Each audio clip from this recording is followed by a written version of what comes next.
Ao vivo. Olá! Que bom estar junto de vocês novamente. Vamos fazer o seguinte, pessoal, vamos testar o nosso som. Tá tudo bonitinho, deem um joinha aí se estão ouvindo bem.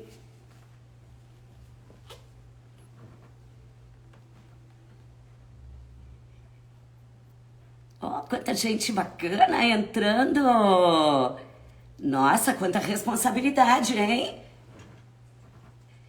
Que lindo! Ah, Mariel, que bacana! Luíse! Gerson, tu entraste também, Gerson?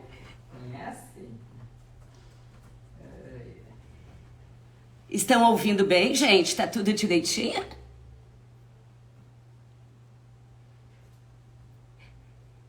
O Denis Bonato, hello! Trouxe até o boy, Denis! Hi! Que legal te ter aqui, saudade, hein? Alessandra Cunitz from the US, Alessandra!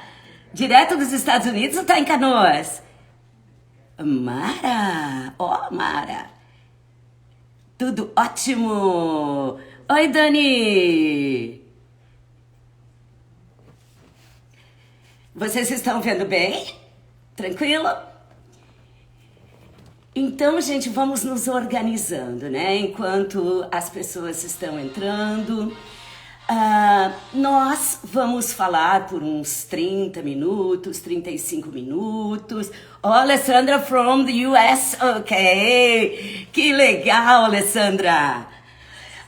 Então, nós vamos falar por uns 30 minutos e depois, então, se vocês tiverem perguntas, vocês nos enviem. Se não der tempo da gente responder, a gente manda as respostas depois para vocês.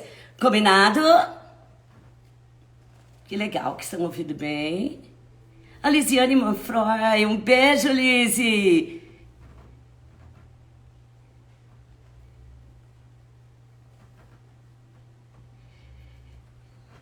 Bom, vamos começar então?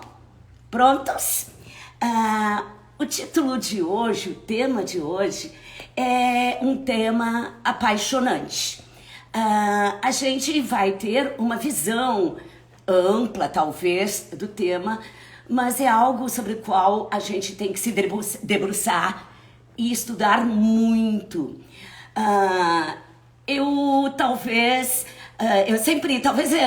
Eu já devo ter comentado em live anterior que talvez movida pela música dos Beatles lá, When I'm 64, eu perguntava pra mim mesma, né?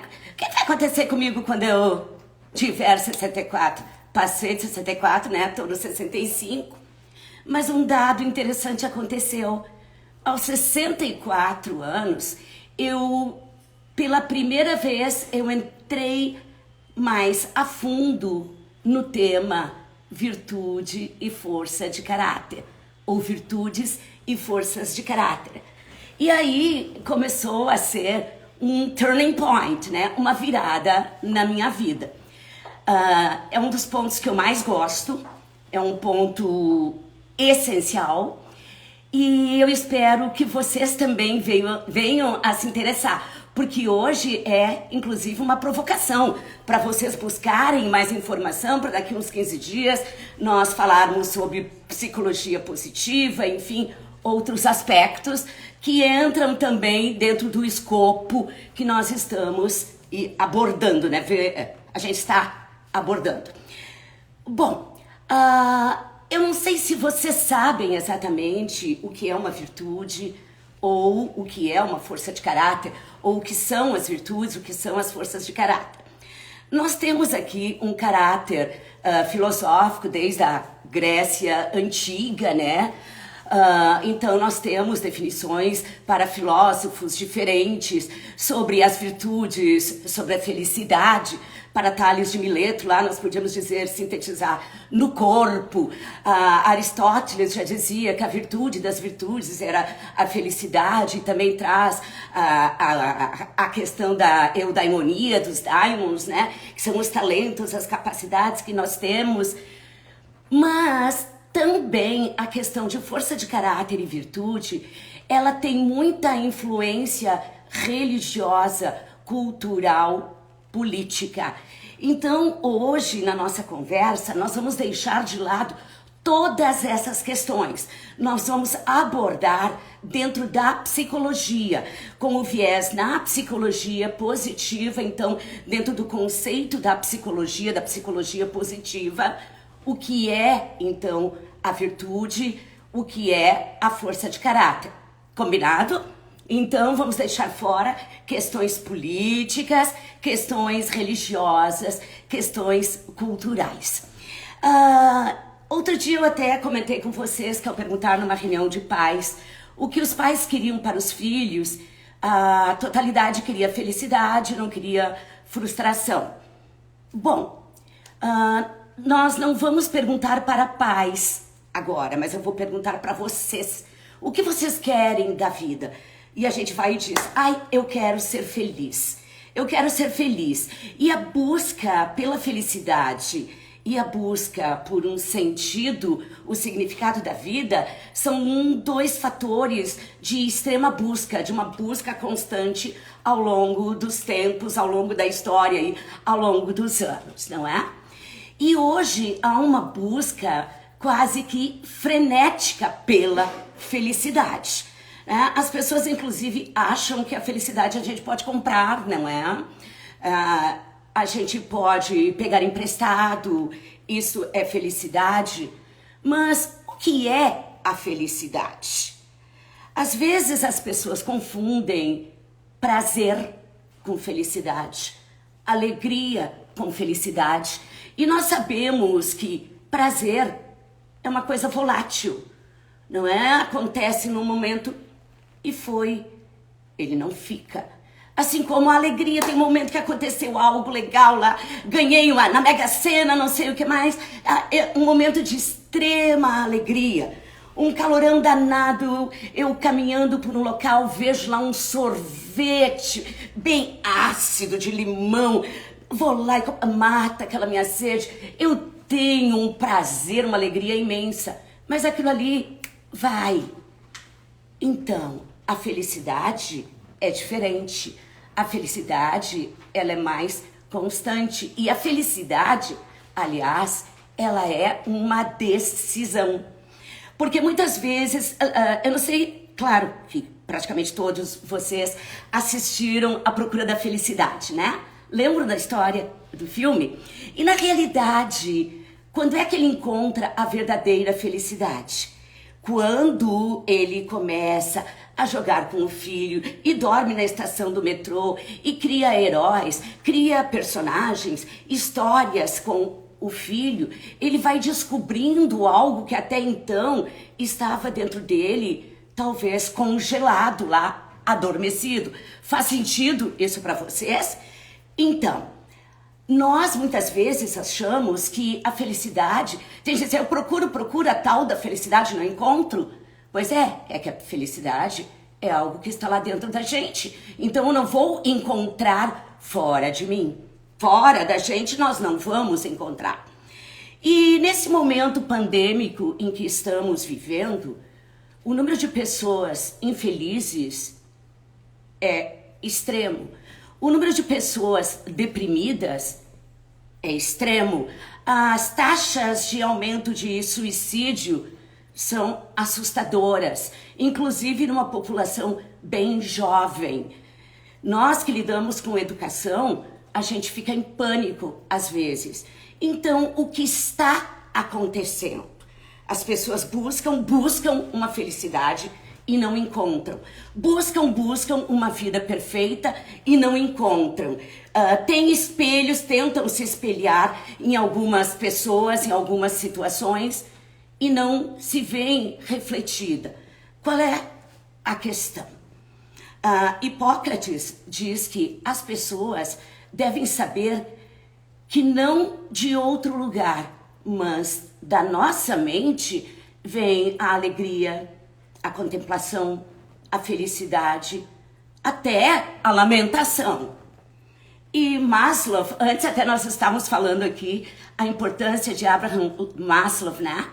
Porque a gente vai para uma escola de business, fala lá da pirâmide de Maslow, as necessidades, etc. A semana passada até o Alexandre, não sei se está aqui hoje conosco, mas trouxe Maslow. Lembra, Alexandre, se tu estiveres aí? A gente vai falar de educação, traz as necessidades, traz Maslow. Fala de psicologia, lá vem ele, um dos pais da psicologia humanista, né? E Maslow diz que o homem deve ser o que ele pode ser. Ou seja, se eu tenho capacidades, se eu tenho forças para ser diferente do que eu sou, ou do que eu gostaria de ser, enfim, o que acaba acontecendo? É como um órgão que a gente não utiliza. Ele vai atrofiando e ali ele se torna foco de doença. Então, eu não usar os meus diamonds lá, de acordo com Aristóteles, eu não usar os meus talentos, faz com que eles venham pouco a pouco morrendo. E por que, então, as pessoas hoje estão nessa busca desenfreada, não se sentem felizes e, ao mesmo tempo, internamente, elas estão sucumbindo? Bom, aí entra o nosso tema de hoje, que é apaixonante, as virtudes e forças de caráter. Bom, se nós fôssemos enumerar todas as virtudes que nós podemos lembrar, nós ficaríamos muito tempo aqui falando, assim como as forças de caráter. Porque cada povo, cada cultura, cada religião, cada sistema político tem as suas peculiaridades. Então, assim como médicos, psiquiatras, enfim, se debruçaram para fazer catálogos sobre doenças mentais, o CID lá, né? Eu sou CID tal, CID aquilo. Então, para catalogarem, para poderem tratar de maneira adequada, enfim, partir para um tratamento mais semelhante, enfim. Dois psicólogos, não é? Martin Seligman e Chris Peterson, no final da década de 90, começaram a se debruçar sobre esses aspectos de personalidade. Martin Seligman, um dos pais da psicologia positiva, e eles catalogaram. Mas como é que eles catalogaram? Eles ficaram 3 anos estudando a Bíblia, a católica, ao Corão, todas as religiões, todas as culturas, todos os vieses políticos. E ali eles conseguiram separar um grupo de 6 elementos que todas as nações, todas as culturas, todos os vieses consideravam em comum, e 24 caminhos para chegar a esses 6 vieses maiores. Esses 6 vieses maiores seriam as virtudes e os 24 caminhos seriam as forças de caráter. A gente tem que entender que caráter é plural.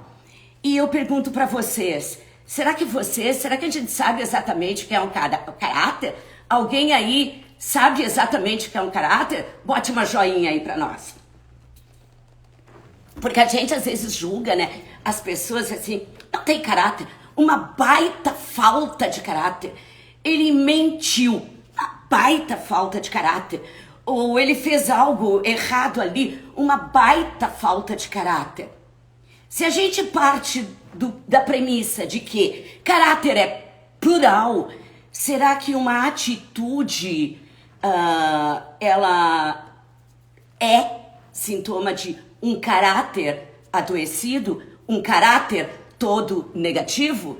Então, caráter é plural, é uma soma de componentes. E as forças de caráter são componentes psicológicos que formam essas trilhas, então, que nos formam para chegar às virtudes. admitidas por todos. As virtudes seriam, não em primeiro lugar, vou primeiro mencionar a sabedoria ou conhecimento. Todas as culturas aprovam, respeitam e querem pessoas com conhecimento, que tenham sabedoria. A sabedoria, ela é valorizada em toda e qualquer cultura. A justiça. A justiça é outra virtude. Todas as culturas, todas as civilizações querem justiça. A humanidade, aquele caráter mais humano, mais humanitário, todos querem, todos respeitam. A temperança, que está relacionada ali a um gerenciamento de emoções, enfim, todos esse equilíbrio é respeitado, é valorizado por todos. A coragem. Todas as civilizações precisam da coragem. Nós precisamos da coragem. Então, todos nós valorizamos também essas questões. E a transcendência, que é ir além, é perceber que nós não estamos sozinhos e que o mundo não gira ao redor do nosso umbigo aqui, não é? Agora, os caminhos para chegar a essas virtudes, então, reconhecidas por todos, eles são um pouquinho diferentes. Porque, por exemplo, todos querem justiça e querem, então, uma das forças de caráter da justiça é trabalhar em grupo, que vem o respeito, vem a dedicação, o comprometimento, mas o trabalho em grupo, o trabalho em equipe, porque a justiça tem a ver com cidadania, com a comunidade, com um todo. Querem um espírito de liderança, uma liderança sadia, e querem justeza, porque a justiça é uma questão, a justeza é outra. E fazer justiça varia. Então, o que nós achamos aqui dentro do nosso país ou na nossa civilização que é correto, em algumas outras culturas nós ficamos chocados, mas é a interpretação deles de cultura. Então, de justiça. Então, nós temos que entender que todos concordam que justiça é essencial. Agora, a forma de fazer justiça, os caminhos, ele pode ter diferenças. E ele vai ter diferenças, não é? Para que eu tenha sabedoria, eu tenho que ter criatividade, eu tenho que ter capacidade de inovação, eu tenho que ter a minha mente aberta para novas experiências, eu tenho que amar aprender, eu tenho que ter persistência, perspectiva, né? Aí eu pergunto, como nós estamos exercendo essas nossas forças? Aliás, vocês sabem quais são as forças de vocês? Porque um dos problemas da nossa tristeza, da busca eterna da felicidade, de nunca encontrar, das depressões, da depressão, das frustrações, é que nós nos tornamos objetos de uma sociedade, objetos de relacionamentos, às vezes relacionamentos tóxicos, e nós nos perdemos de nós mesmos. O doutor Neil Meyerson, se não me engano, um dos fundadores do VIA Institute sobre caráter, né, para lidar com as questões de caráter e força de caráter, ele diz que nós nascemos, e é uma verdade, né, nós nascemos com a capacidade de escolher. Eu escolho fazer coisas positivas ou negativas. Eu escolho ter um temperamento mais proativo, ter atitudes mais proativas ou reativas.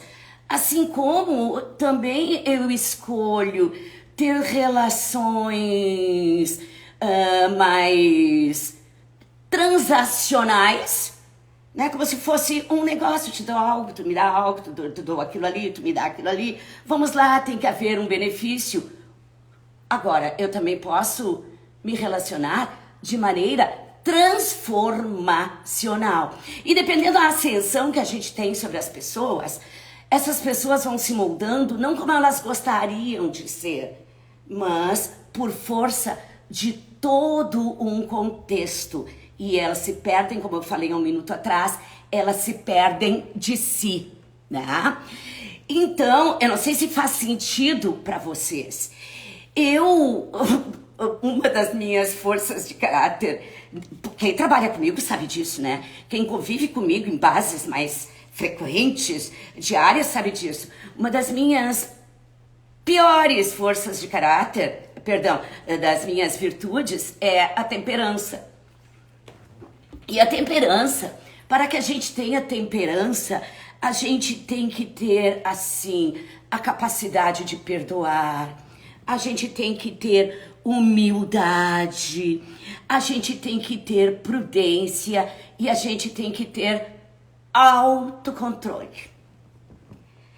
Aí a dona Chica aqui abre a boca e chora.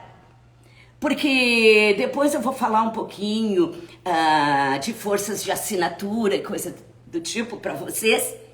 As minhas forças maiores fazem com que eu tenha uma emoção. Eu sou aquela bomba de explosão, de chegar e grudando nas pessoas. E eu lembro às vezes desde pequenininha, pais maravilhosos que eu tive. Desde pequenininha eu continuo pequena, né? Mas de idade, né? Lá na metade do século passado. Porque literalmente eu sou da metade do século passado. Às vezes eu ia abraçar. O que tu tá querendo? Te afasta. Parece um grude. Mas eu sou amor. Eu preciso daquele contato físico. Eu me comovo. Domingo, eu preparando, porque eu escrevi um livrinho, gente, The Invisible Shield, o escudo invisível, que ele fala o escudo. As gurias estão me avisando que a minha saia está curta, gente. Vocês sabem que eu sou bonita, né? Qualquer coisa, vocês dizem, legal. Então, vejam bem. Eu escrevi um livrinho que o escudo invisível, na realidade, ele é feito pelas virtudes, né? E as forças de caráter são os poderes desse escudo invisível. E eu estava terminando ali uns aspectos e eu estudando, eu comecei a chorar. E meu marido disse, o que foi? Eu não estou emocionada. Mas emocionada por quê? Eu digo, porque se nós conseguirmos na escola fazer 10% de tudo que a gente pode nisso aqui, eu vou ser uma criatura muito feliz. Aí eu choro. E quantas vezes vocês ouviram, para de chorar, isso é sinal de fraqueza, isso é descontrole? Ou, homem não chora? Ou vocês dizem isso para os filhos de vocês? Chorar é para fraco? Será esse o grude, querendo que eu me abraçar, querendo chegar? Então, eu tenho, como eu disse antes, eu tô melhor, aqui nós conversando, eu tô melhor que ontem, melhor do que anteontem, bem melhor do que o ano passado. Eu queria começar toda a minha vida sabendo isso, que eu tô começando a saber um pouquinho, né? Hoje, quantas coisas, quanto sofrimento, quanta frustração, quanto desentendimento eu teria evitado se eu tivesse esse instrumento na mão. Então, o que acontece? Eu, uma pessoa que me desregulo. Eu choro quando eu tô feliz, eu choro se eu vejo uma paisagem muito linda, eu choro também. Se eu ouço uma música muito linda, eu choro também. E a prudência, eu tenho um certo nível de prudência, mas pela paixão eu vou e eu acabo me entregando. Humildade, eu não posso dizer que seja a minha marca registrada. Tem coisas que eu sou extremamente simples, mas não necessariamente humilde. E aí, gente, Você sabe que eu estudei psicologia positiva, né, na PUC. Um divisor de águas da minha vida, recomendo. Aí eu fui para uma aula cuja disciplina era o poder do perdão. Uma sexta-feira, tinha sido uma sexta-feira super trabalhosa aqui no curso, não é? Aí eu digo, ir para a faculdade, chovendo, para ter aula de perdão? O que é isso? Perdão, mas que palhaçada é essa? Aula de perdão. Levei, que vergonha, ao nível da palhaçada. Aí eu até tinha tido umas situações que estavam assim entaladas na minha garganta. Quando começou a aula, eu me surpreendi. Foi aula na sexta. No sábado, eu não acreditava, porque aquilo estava sendo libertador. Porque eu entendi que eu tenho que perdoar por mim, não necessariamente pelo outro. E perdoar não quer dizer não fazer justiça, não querer a justiça, né? Se um matou, etc., ele tem que pagar, entre aspas, pelos atos dele. Mas eu não posso me envenenar com emoções tóxicas e, consequentemente, envenenar o meu meio, porque eu não consigo perdoar. Então, o perdoar é para mim. Gente, foi libertador. Perdoem, perdoem. Porque perdoar não quer dizer que agora eu vou me tornar a melhor amiga daquela pessoa, que eu vou levar para dentro da minha casa, vou até casar com aquela pessoa. Ou eu estava pensando em me separar, vou renovar todos os votos.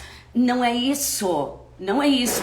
Porque o perdão, ele pode trazer conciliação, mas não necessariamente trazer a conciliação. Eu tenho que ter essa capacidade. Então, eu tenho que trabalhar isso aí. O perdão agora eu tô trabalhando bonitinho. A prudência eu tô melhorando. A humildade eu tô tentando. Porque eu sou muito segura de algumas coisas. E às vezes a gente passa para um nível, sei lá, de arrogância. Então hoje eu tô me envergonhando de algumas questões nesse sentido. E dói muito a gente fazer essa autoanálise, né? Porque a gente tem que se desvendar. Bom, nós temos mais forças de caráter.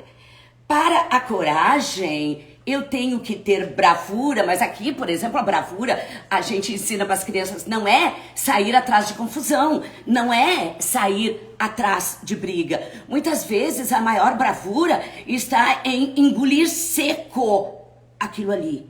Não é engolir seco e não ser reativo. Agora, eu também, para ter essa coragem, eu tenho que ter persistência.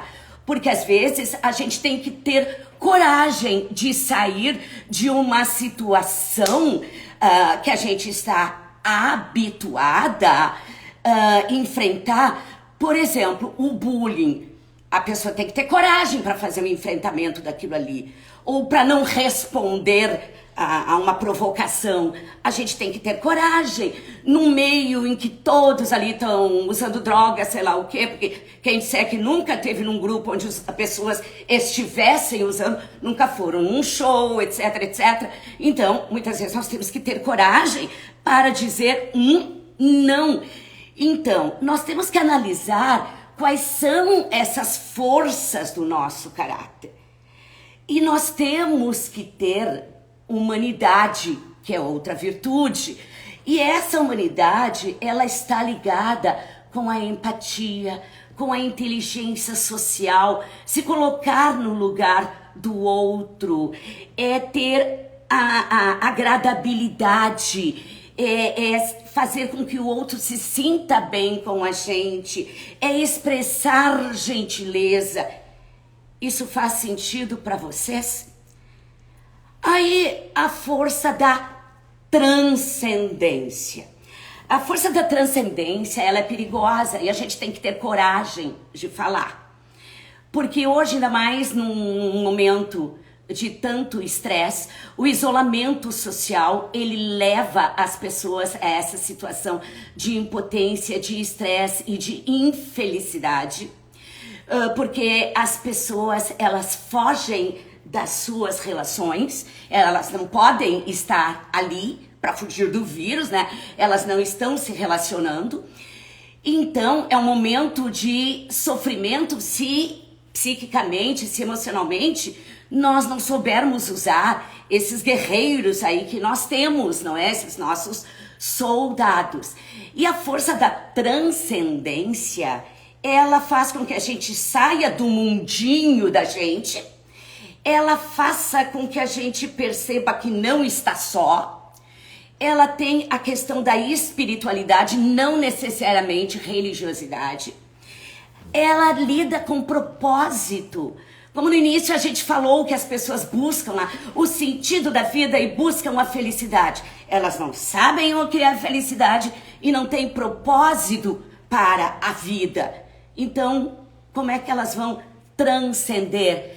A apreciação do belo. Isso eu acho que um dia eu falei numa das lives aqui, que eu também, quando eu aprendi que tinha que apreciar o belo, eu digo, que palhaçada, apreciar belo.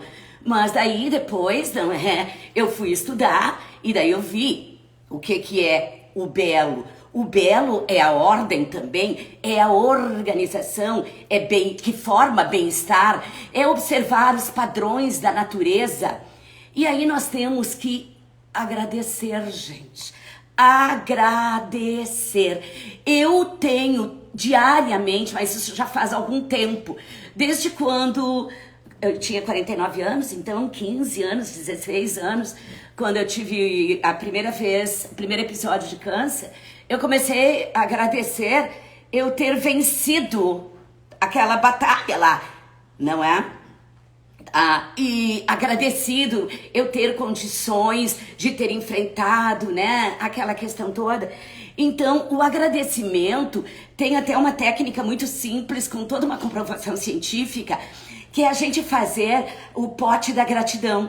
Pode ser uma coisa individual ou em família. Fazer e botar 2 por dia, ou 1 por dia, ou 3 semanais. Mas eu vou ter uma regularidade das bênçãos, das coisas que eu tenho que agradecer na minha vida. Porque a gente tem alguns impeditivos para exercer as nossas forças de caráter.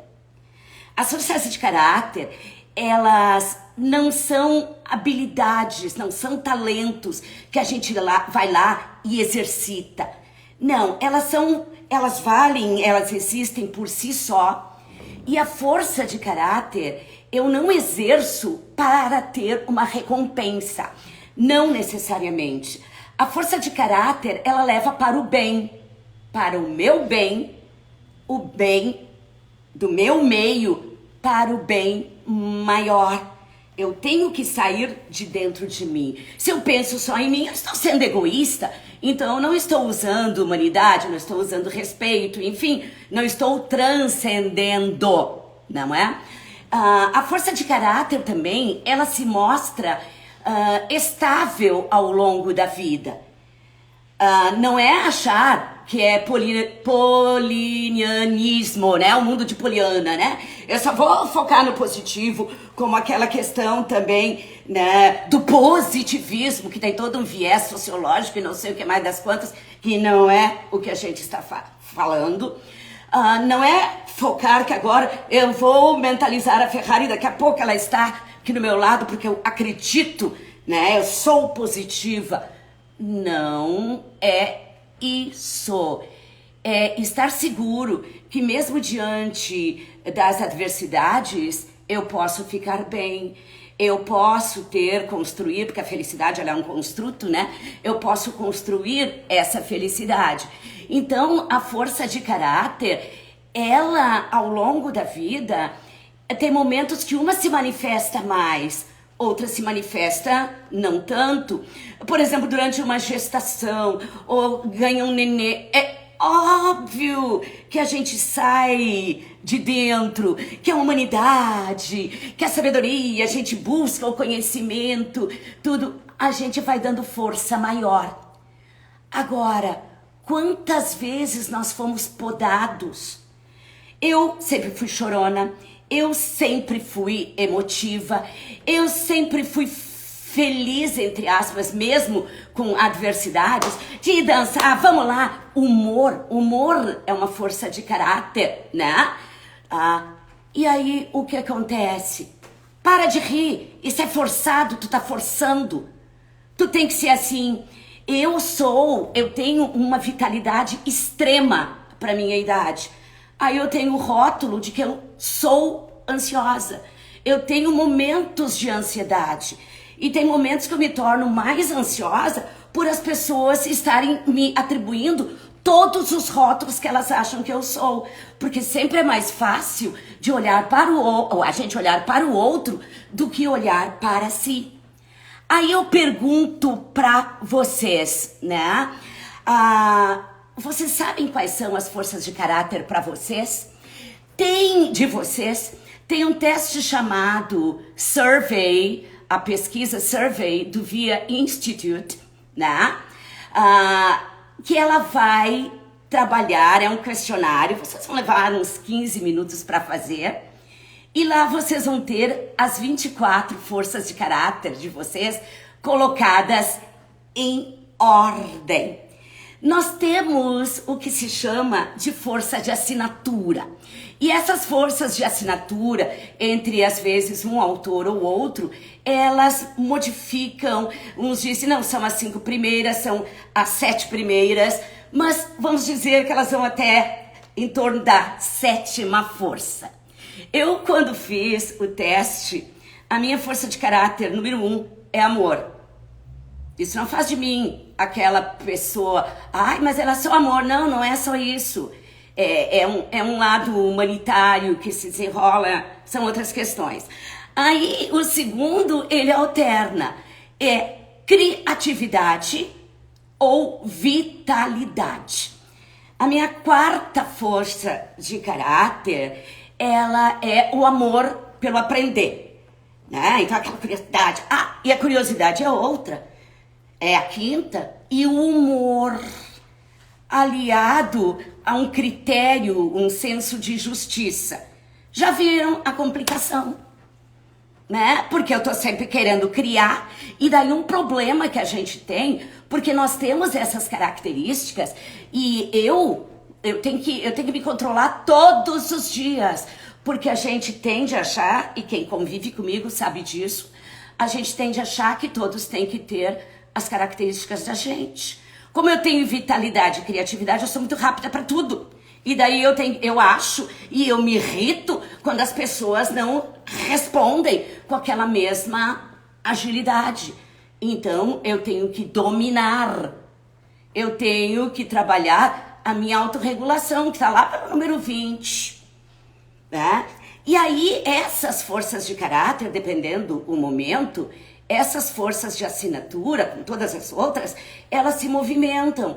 Mas a número 1 não vai passar para 24 da noite para o dia. Elas vão ficar mais ou menos por ali. E às vezes as forças intermediárias, aquelas da linha do meio, depois das 7, 8, é que elas mudam mais significativamente. Agora, aquelas forças inferiores ou menores que a gente tem, muitas vezes nós criamos verdadeiros monstros para os nossos filhos, para as nossas relações, porque nós queremos que eles se transformem naquelas pessoas que eles não são. Aí eu não tenho como força de caráter aquela natureza para determinadas coisas e eu tenho que ser assim. Então eu fui tolhida da minha verdadeira essência. Hoje eu estou ousando muito mais e eu estou me libertando. Então eu estou sendo mais feliz. E aí, como Martin Seligman diz, o ser humano, a criatura, né, humana, ela é um ser de futuro, de caminhar para frente. E nós não podemos ser prisioneiros do nosso passado. Então, a maior parte de nós vive prisioneiro do passado e geralmente da família, de ancestrais e etc, porque vem vindo culturalmente. Então, a questão eu tenho que conhecer quais são as forças, eu tenho que conhecer quais são as minhas forças para assumir a minha verdadeira identidade, para não me distanciar de quem eu sou, para não me afastar de mim mesma. As forças de assinatura, elas ocorrem de maneira espontânea. Por exemplo, eu tenho humor dentro das minhas forças de assinatura. Eu tô fazendo uma coisa super séria e às vezes alguém me diz assim, tá, leva a sério o que eu tô te falando. Eu digo, mas eu estou levando a sério, mas para de dizer besteira, te concentra. Eu estou concentrada e estou dizendo besteira. Porque para mim, ser séria não é ser sisuda, não é? Então, se eu tenho vontade de chorar, se eu sou chorona, eu tenho que regular. Mas ninguém pode me dizer, tu não pode chorar, porque isso é feio. Se um filho nosso, um filho de vocês, ele tem criatividade, daí ele corta algo lá, como até o cabelo para ver como é que ficou, ou corta a boneca para ver como é que ficou. Eu não vou dizer que lindo, não vou dizer, vai sair cortando tudo, mas eu também tenho que entender um processo criativo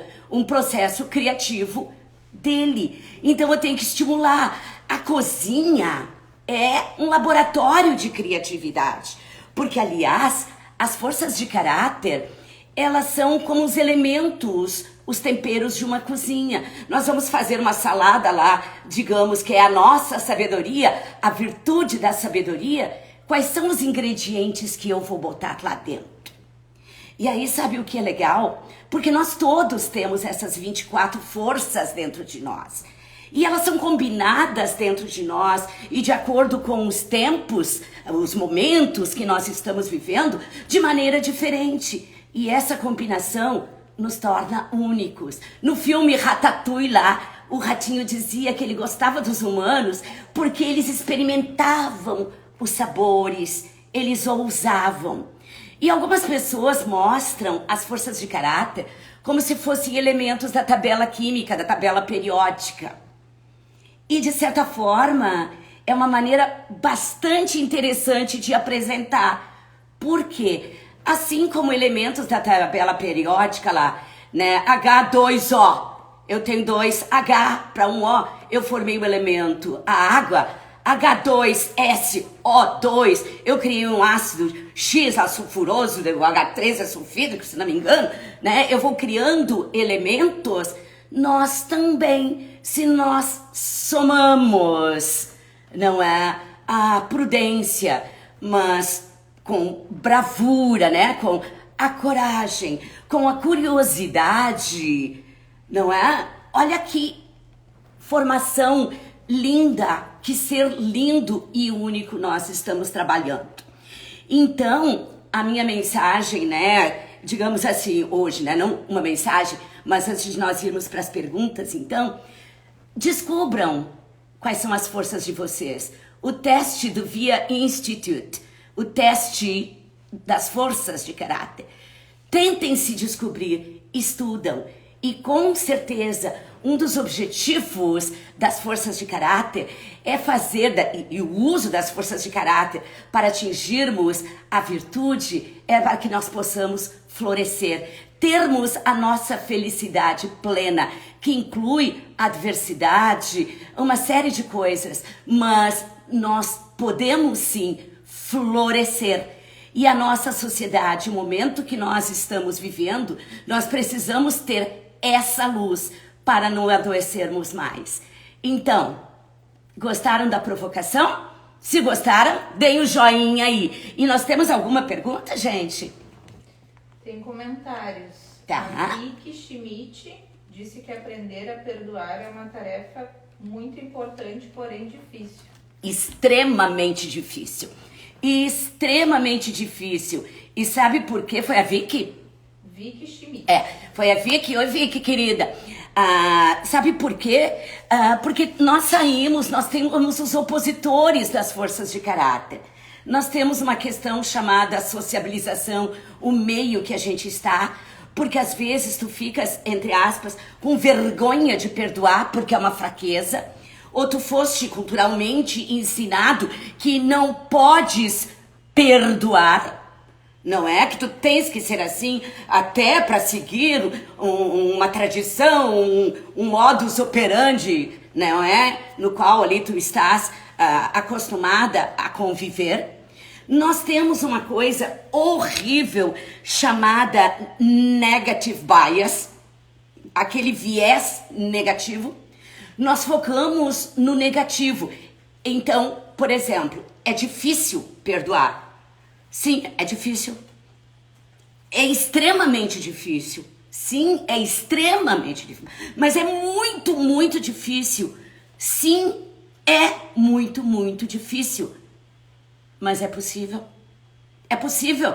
Então, nós temos uma cultura negativa que às vezes a gente não atenta, a gente não se dá conta.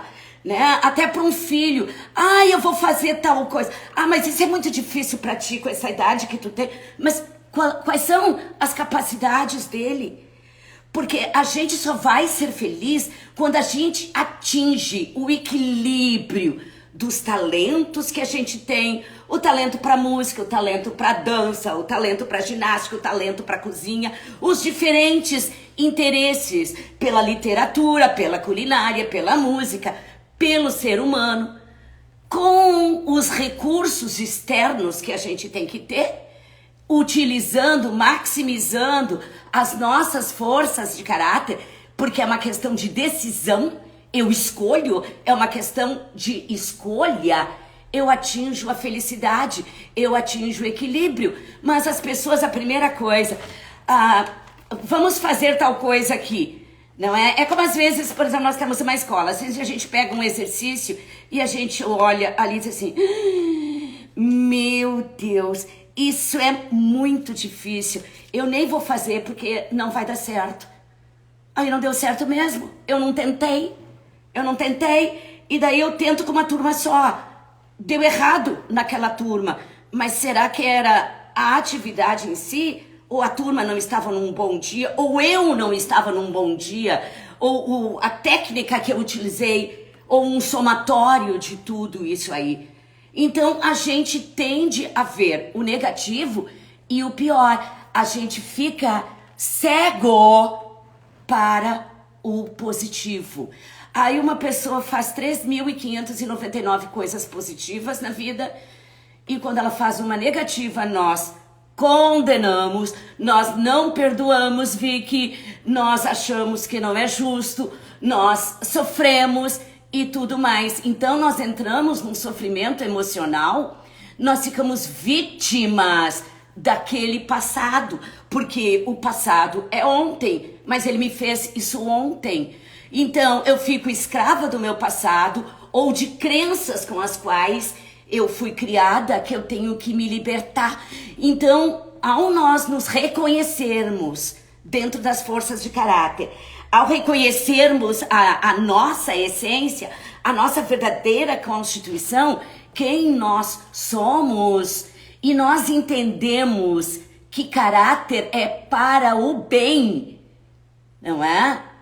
Eu começo a me libertar. O julgamento, o julgar não é criticar como uma crítica. Eu não aceito crítica, mas e a crítica que é a minha construção? A gente fica constrangido, a gente não gosta muito, porque às vezes a gente fica envergonhado.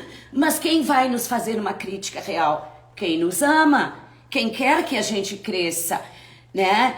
Então, mesmo sendo difícil, nós temos que exercitar. Porque aquela história, né? Practice makes perfect, né? A prática leva à perfeição, né? Nós não somos perfeitos, mas somos seres humanos perfectíveis. Nós podemos chegar mais perto, então, dessa maneira, digamos assim, desse modo mais holístico de ver as coisas. Temos outro comentário? O último comentário agora, Xixa. Só uma pergunta. A Bárbara queria saber quantas forças de caráter de assinatura são e quem foi o autor. Tá, Bárbara, que linda, tá onde? Estados Unidos ou França? Então, para vocês dois aí, tá? São 24 forças de caráter dentro da literatura da psicologia positiva do Martin Seligman. Depois a gente passa por escrito, Martin Seligman e Chris Peterson. A obra mestre das forças de caráter, ela não tem tradução, ela só é em inglês. Aliás, vocês viram que falta faz saber a língua inglesa? E, inclusive, muitas das nossas forças de caráter fazem parte daquilo que nós trabalhamos na escola, as habilidades transferíveis, porque autorregulação, trabalho em equipe, empatia, tudo isso aí que é força de caráter, é uma habilidade que a gente leva para onde a gente for. Então, Bárbara, são 24 forças. Às vezes, quando tu contas, dependendo a bibliografia, tu diz, não, mas são 23, é que alguns botam apreciação pela beleza e excelência, uma coisa só. Outros contam como duas, mas são 24, como alguns sinônimos, digamos ali, né? Nós temos uma pilha de sinônimos. E as virtudes são 6. É interessante tu leres Viktor Frankl, sobrevivente dos campos lá de nazismo, né, na época toda, horrível. É interessante tu leres Maslow, eu sei que tu gosta de ler. O Martin Seligman é fantástico. O Peter, né, Peterson é fantástica a leitura. Agora, eu tô gostando muito de assistir, aí não é nem TED Talk, mas são talks do chairman do VIA Institute, o Dr. Neil, Neil Mayerson, uma coisa assim. Ele é fantástico, são gênios, assim como o Gardner, né? Porque Gardner foi o primeiro a dizer que as inteligências, que podem ser talentos, capacidades, eram múltiplas. E aí o Gardner corroborou essa divisibilidade de alguns traços de personalidade, né? E então a divisão também nas forças de caráter. Não sei se respondo a tua pergunta. Um último comentário do Calduro Lovato. Ele disse que perdoar ele consegue, mas reconciliar já é outro assunto. Cristiano, né? Ô, Cristiano, Calduro Lovato. Reconciliar não obrigatoriamente está, como eu falei antes, perdoar é um fato, reconciliar não é obrigatoriedade, né? Agora, eu diria apenas que tu deverias analisar o impacto desse não reconciliar no teu dia a dia, na tua vida, enfim, não é? Para saber como tu estás gerenciando essa questão, não é? Mas é um desafio. Para mim, está sendo libertador, tá? Eu, inclusive, eu fiz uma coisa... Bom, vou falar agora, comecei, tem que falar. A primeira pessoa que eu fui perdoar, assim, que eu tava muito, muito, muito mal, eu cheguei pra pessoa e disse, eu não ia te perdoar, mas eu vou e é por mim que eu vou te perdoar. Daí depois eu fiquei com vergonha das minhas palavras. Mas tá tudo bem, está perdoado, tranquilamente. Isso aí, podemos encerrar. Então, gente... Que bom que vocês estiveram com a gente até agora. Daqui uns 15 dias a gente vai falar mais sobre psicologia. A presença de vocês, ela é revitalizante para nós. Espero que a gente tenha plantado uma sementinha. Tchau, tchau! Thank you.